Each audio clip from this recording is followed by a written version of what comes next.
오늘은 느헤미야 4장 말씀을 가지고 우리를 위하여 싸우시리라는 제목으로 묵상 나눔하도록 하겠습니다. 1절로 23절 말씀은 대적들의 방해와 느헤미야의 대응에 대해서 나옵니다. 첫 번째로 1절로 12절은 유다의 대적들이 예루살렘 성벽 건축을 방해했다는 거예요. 예루살렘 성벽 재건이 시작되었다는 소식을 들은 산발랏은 몹시 화를 내며 비웃었습니다. 이유가 있었어요. 느헤미야가 유다 총독으로 부임함으로 자기 영향권 아래 있던 예루살렘의 통치에 크게 위협을 느꼈기 때문입니다. 그들은 자기 형제들과 사마리아 군대 앞에서 유다 백성들을 마음껏 비웃고 조롱했습니다. 그러자 느헤미야는 모든 상황을 하나님께 아뢰며 하나님께서 그들의 악함에 보응해 주실 것을 간구했습니다. 이에 유다 백성들은 한마음으로 열심을 내어 성벽을 연결하고 성벽의 높이를 절반이나 쌓아 올렸습니다. 그들의 비웃음과 조롱에도 성벽 재건 공사가 잘 진행되고 있다는 소식을 들은 대적들은 분노하여 다 함께 예루살렘으로 가서 그들을 직접적으로 공격할 것을 모의했습니다. 이에 느헤미야는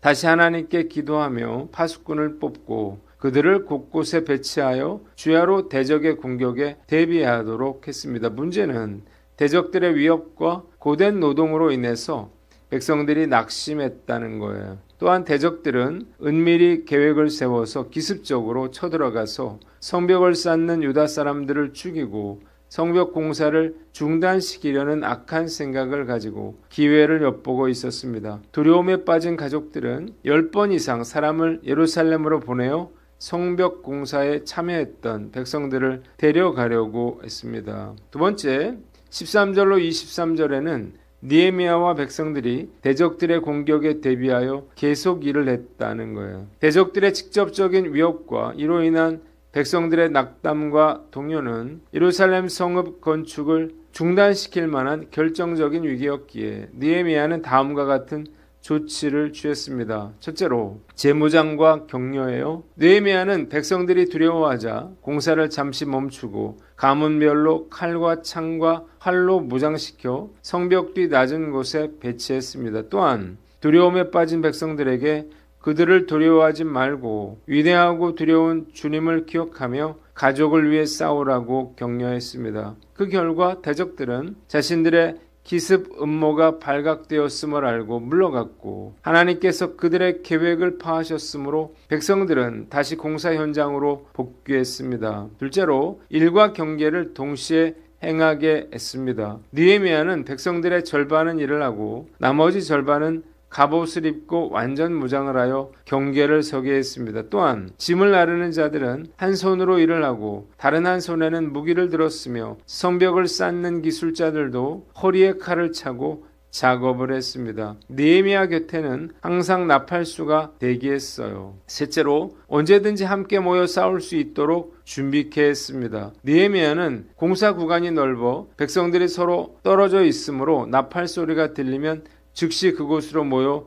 연합하게 싸우게 했습니다. 느헤미야와 유다 백성들은 성벽 건축을 위해서 새벽부터 별이 보일 때까지 쉬지 않고 일했으며 밤에는 집으로 가지 않고 예루살렘 성 안에서 자며 경계를 섰습니다. 또한 그들은 잠잘 때에도 옷을 벗지 않았으며 물을 기르러 가는 사소한 순간에도 무기를 손에서 놓지 않았습니다. 본문이 우리에게 주는 교훈이 있는데 위기를 기도로 이겨내라는 거예요. 본격적으로 성벽 건축이 시작되자 산발랏과 도비야는 노골적으로 분노하며 조롱하고 백성들을 협박했습니다. 이때 느헤미야는 즉시 하나님께 나아가서 모든 상황을 하나님께 아뢰며 하나님께서 그들의 악함에 보응해 주실 것을 간구했습니다. 어려움을 당할 때 우리가 해야 할 일은 느헤미야처럼 즉시 하나님께 나아가서 기도하는 것입니다. 기도야말로 우리가 가장 우선적으로 해야 할 일이에요. 인간의 생사 화복뿐만 아니라 나라의 흥망성쇠 역시 하나님께서 모든 것을 주관하시기 때문입니다. 산발랏과 도비야처럼 마귀는 심리전의 명수죠. 마귀는 분노와 조롱과 협박으로 우리들을 절망케 합니다. 또한 마귀는 항상 문제는 과장하고 하나님의 은혜는 축소시켜 우리로 하여금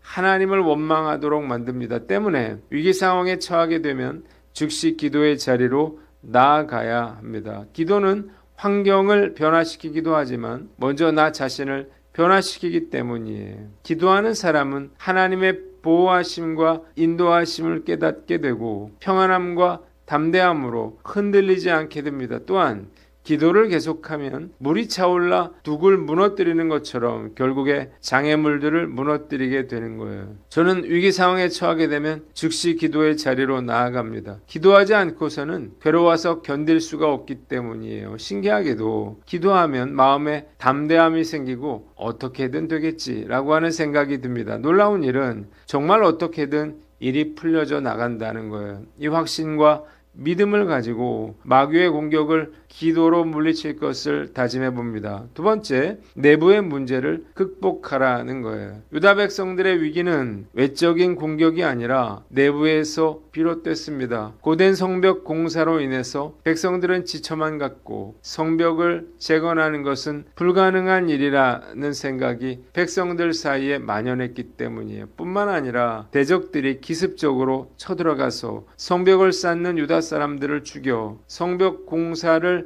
중단시킬 것이라는 소문이 퍼지자 두려움에 빠진 가족들이 각처에서 와서 성벽 공사에 참여했던 백성들을 데려가려고 했습니다. 얼마나 느헤미야의 마음이 힘들었을지 상상이 가죠. 그러나 낙심하거나 분노하지 않고 오히려 너희는 그들을 두려워하지 말고 지극히 크시고 두려우신 줄을 기억하고 너희 형제와 자녀와 아내와 집을 위하여 싸우라고 말했습니다. 그는 백성들에게 크고 두려우신 하나님께서 그들과 함께 하신다는 사실을 상기시켰고 이 모든 일은 사랑하는 가족들을 위해서 행하는 것임을 깨닫게 해주었습니다. 이에 백성들은 용기를 내어 다시 일어나서 공사를 계속해 나가게 됐습니다. 지금까지 사역을 해오면서 제가 가장 힘들었을 때는 가정에 문제가 생겼을 때였어요. 특히 아내나 딸이 힘들어하면 저도 마음이 약해지고 흔들려요. 부모님과의 관계도 마찬가지입니다. 제가 직장을 그만두고 신대원에 갈 때 가장 고민했던 것은 홀로 계신 어머니 때문이었어요. 그러나 저는 당시에 내가 주님을 섬기는 것이야말로 진짜 어머니에게 자랑스러운 일이 될 뿐만 아니라 어머니를 돕고 지키는 일이라 믿고 담대하게 신학을 시작했습니다. 마귀가 우리의 가족들을 공격하고 시험하더라도 그럴수록 물러서지 않고 담대하게 하나님의 사역을 계속해 나가야 하는 거예요. 설교의 황태자로 불리는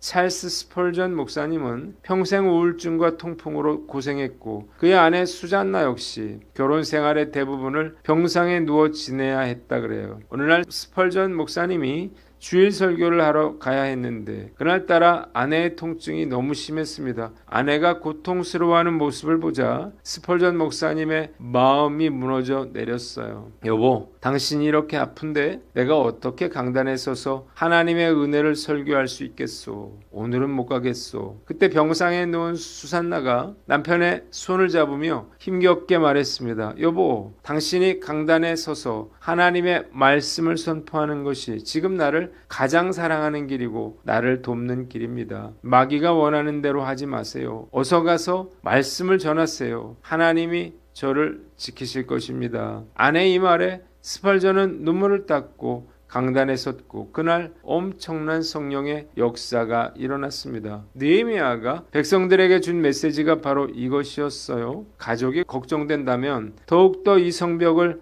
완성해야 한다는 거예요. 지금까지 목회를 하면서 제가 가족들을 많이 고생시켰는데요. 또 성전 건축을 하게 되어 가족들에게 미안한 마음이 들어요. 그러나 저에게 맡겨주신 사명을 감당하는 것이 사랑하는 제 가족들을 지키고 우리 가정을 축복의 길로 이끄는 것임을 믿고 최선을 다해 성전 건축의 사명을 감당해 나갈 것을 다짐해 봅니다. 마지막으로 신앙과 삶의 균형을 이루라는 거예요. 느헤미야와 백성들은 하나님께 간절히 기도하면서도 현실적인 방어 태세를 갖추고 성실하게 일함으로 위기를 돌파했습니다. 신앙과 삶의 균형을 이루는 것은 매우 중요해요. 많은 성도들이 믿음을 가만히 앉아서 하나님의 기적만 바라는 것으로 오해하곤 합니다. 그러나 느헤미야는 달랐어요. 그는 하나님이 도우실 것을 확신했지만 동시에 그들이 해야 할 일을 감당해야만 했습니다. 참된 믿음은 하나님께 기도로 모든 결과를 맡기는 것이지만 하나님이 주신 지혜와 힘으로 내가 할 수 있는 최선을 다하는 것을 의미하기도 합니다. 파수꾼을 세우지 않고 기도만 하는 것은 하나님을 시험하는 것이며 기도하지 않고 파수꾼만 믿는 것은 교만이라고 하는 사실을 알아야 합니다. 시험 합격을 위해서 기도했다면 그 누구보다 열심히 공부해야 하고 사업의 성공을 위해서 기도했다면 누구보다 일찍 출근해서 성실하게 일해야 합니다. 질병도 마찬가지예요. 하나님의 치유를 믿고 간절히 기도해야 하지만 동시에 하나님이 주신 의술과 약, 운동과 식단 조절을 소홀히 해서는 안 될 것입니다. 가정에 재정적인 위기가 찾아왔다면 기도의 골방에 들어가 부르짖어야 합니다. 그러나 골방에서 나와서는 낭비를 줄이고 일자리를 찾고 재정 계획을 세워야 하는 거예요. 스코틀랜드에 한 늙은 뱃사공이 있었는데요. 그는 자신의 나룻배 노 2개에 각각 이름을 붙여 놓았습니다. 한쪽 노에는 믿음, 다른 한쪽 노에는 행함이라고 적혀 있었습니다. 오늘날 한 승객이 믿음만 있으면 되지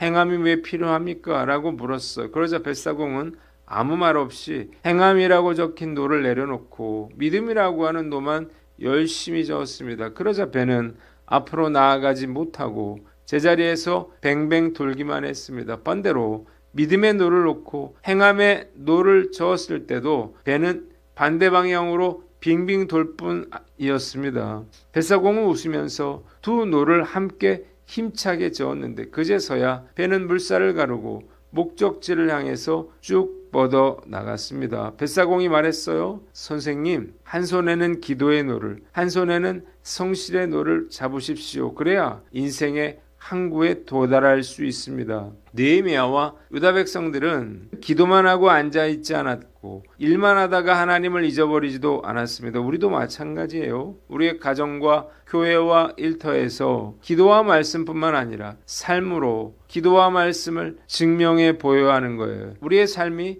말씀과 균형이 잡힐 때 하나님께서 우리에게 크고 두려운 승리를 주실 것입니다. 지금까지 저는 늘 신앙과 삶의 균형을 이루며 살려고 노력을 해왔는데 앞으로도 이 확신과 믿음으로 신앙과 삶의 균형을 이루며 살아갈 것을 다짐해 봅니다. 기도하겠습니다. 하나님 아버지, 마귀의 공격을 기도로 물리치고 내부의 공격을 이겨내며 신앙과 삶의 균형을 이루게 하여 주시옵소서.